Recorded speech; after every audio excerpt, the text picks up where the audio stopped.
Lecture को continue करते हैं और आज हम लगाएंगे सीबीएसई क्लास 12 मैथमेटिक्स की न्यू एनसीईआरटी की chapter number 1 relation and function की फर्स्ट एक्सरसाइज 1.1 का क्वेश्चन नंबर 14, 15 एंड 16। और तो आज हम इस एक्सरसाइज को कम्प्लीटली क्या करेंगे, फिनिश करेंगे।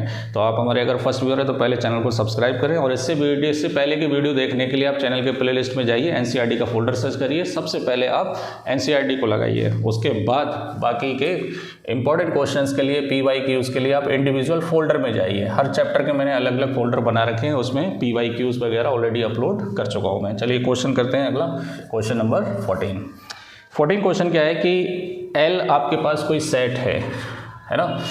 L be the set of all lines, set of all lines in XY plane, in XY plane. तो देखिए XY प्लेन यही तो होता है, इसमें ऐसे ऐसे ऐसे जैसे लाइन बनाना चाहो सारी लाइन अपने को दे रखी, ये सेट दे रखा है अपने को। और इसमें रिलेशन इस तरह से डिफाइंड है कि L1 और L2 एक दूसरे से किस तरह रिलेटेड है कि L1 is parallel to L2, L1 L2 के क्या है, पैरेलल है। तो show that R is equivalence relation. तो इसमें दो पार्ट है, पहले आधा पार्ट सॉल्व कर लेते हैं कि इक्विवेलेंस रिलेशन है या नहीं है। तो देखते हैं भाई, सबसे पहले हम किसकी बात करेंगे, रिफ्लेक्सिव की। रिफ्लेक्सिव में ये जितने भी इसमें अपने को प्लेन के अंदर लाइन दे रखी हैं, उनका अगर मैं खुद के साथ रिलेशन निकालूं तो वो क्या इस रिलेशन को सेटिस्फाई करेगा। तो जाहिर सी बात है, कोई भी लाइन खुद के क्या होती है, पैरेलल होती है, और वो कंडीशन को सेटिस्फाई कर रहा है। तो हम क्या लिखेंगे कि let L1 belongs to A, L1 belongs to L such that L1 comma L1 implies that L1 parallel to L2। चाहे लैंग्वेज में लिख दे चाहे ऐसे लिख दे, कोई फर्क नहीं पड़ेगा, दोनों ही आंसर सही है ना। So therefore L1 comma L1 belongs to R for all the values of L1 belongs to L, है ना। तो जितनी भी लाइन्स है वो खुद के क्या होती हैं, पैरेलल होती हैं। तो देयरफॉर इट इज़ रिफ्लेक्सिव। क्या होगा, ये रिफ्लेक्सिव होगा, लिख लीजिए। अब हम बात करेंगे किसके, सिमेट्रिक की। तो देखें सिमेट्रिक के केस में क्या लिखेंगे हम, टीनी टीनी। सिमेट्रिक में देखिए, अगर L1 लाइन L2 के पैरेलल है तो L2 भी तो किसके पैरेलल होगी, L1 के होगी नहीं होगी। ये 9th क्लास में पढ़ाया जाता है कि अगर एक लाइन दूसरे के पैरेलल है तो दूसरी लाइन भी पहले के क्या होगी, पैरेलल होगी। कैसे लिखेंगे कि let L1 L2 belongs to L if L1 L2 belongs to R, which implies that L1 parallel to L2, which implies that L2 parallel L1, which implies that L2 L1 belongs to R for all the values of L1 L2 belongs to L.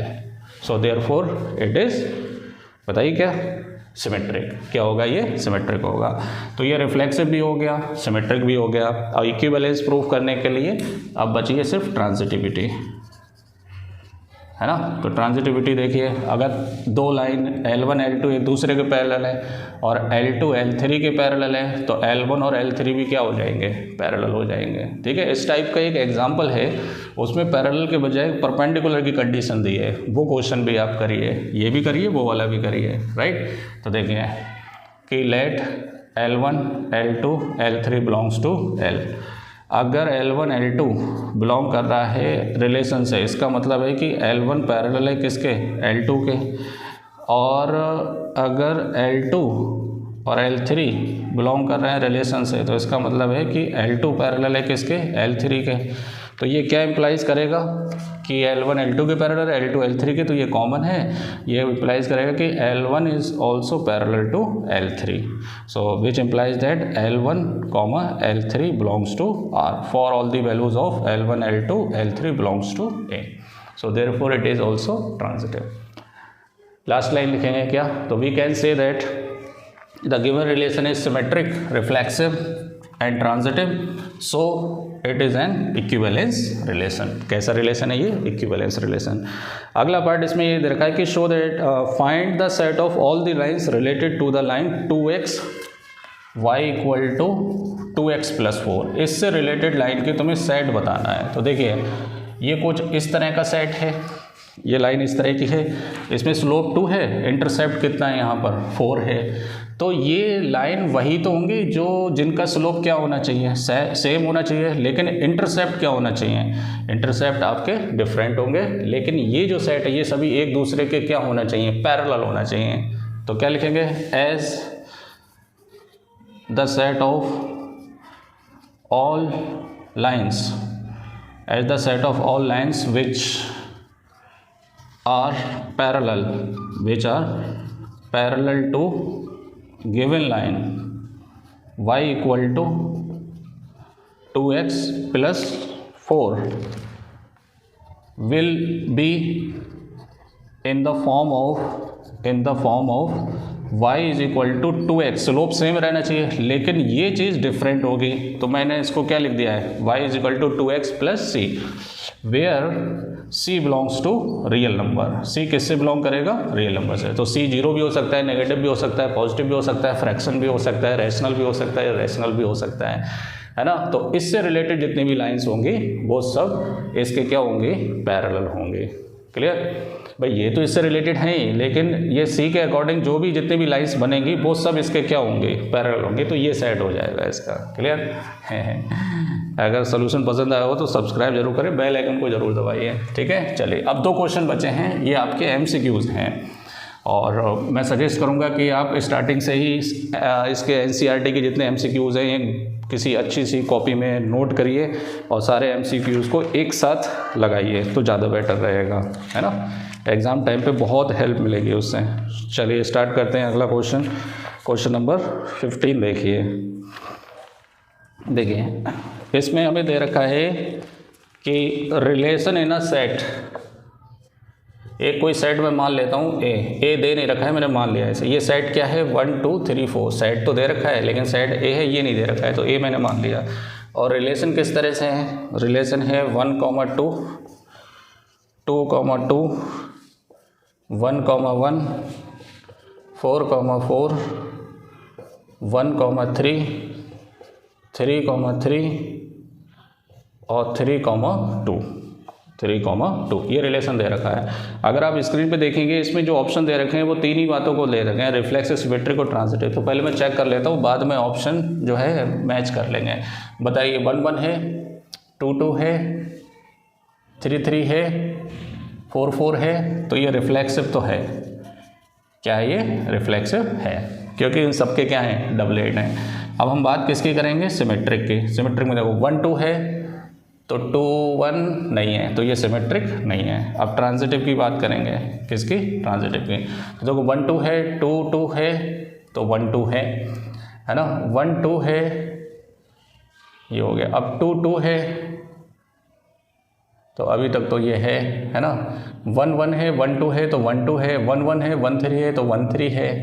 Clear. अब देखिए, और 1 1 है, 1 3 हो गया। अच्छा ये हो गया 3 3, तो 3 2 है, 1 3 तो 1 2 है ना, और 1 3 भी है, और 4 4, हाँ, तो ये ट्रांजिटिव है। क्लियर। तो रिफ्लेक्सिव है, ट्रांजिटिव है, लेकिन सिमेट्रिक नहीं है। तो कौन सा ऑप्शन आएगा, बी ऑप्शन इज करेक्ट, है ना। ये रिफ्लेक्सिव है, सिमेट्रिक है, रिफ्लेक्सिव है, ट्रांजिटिव है, लेकिन सिमेट्रिक नहीं है। क्लियर। चलिए आगे बढ़ते हैं। क्वेश्चन नंबर 16 देखिए। 16 के अंदर क्या दे रखा है, इसको मैं हटा देता हूँ, हटाओ। चलिए, इसका बी ऑप्शन करेक्ट आएगा। देखिए क्वेश्चन नंबर 16 में अपने को क्या दे रखा है कि the relation R in the natural number. अच्छा क्या है, natural number, set of all natural number. N जो होता है वो किसको शो करता है, नेचुरल नंबर को शो करता है। और रिलेशन किस तरह से दे रखा है, रिलेशन दे रखा है ए और बी एक दूसरे से किस तरह रिलेटेड है।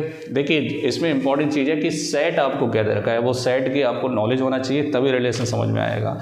इसमें इस तरह रिलेटेड है कि ए जो है वो बी से 2 छोटा है, A is equal to B minus 2, और बी जो है वो 6 से बड़ा अपने को लेना पड़ेगा। क्लियर।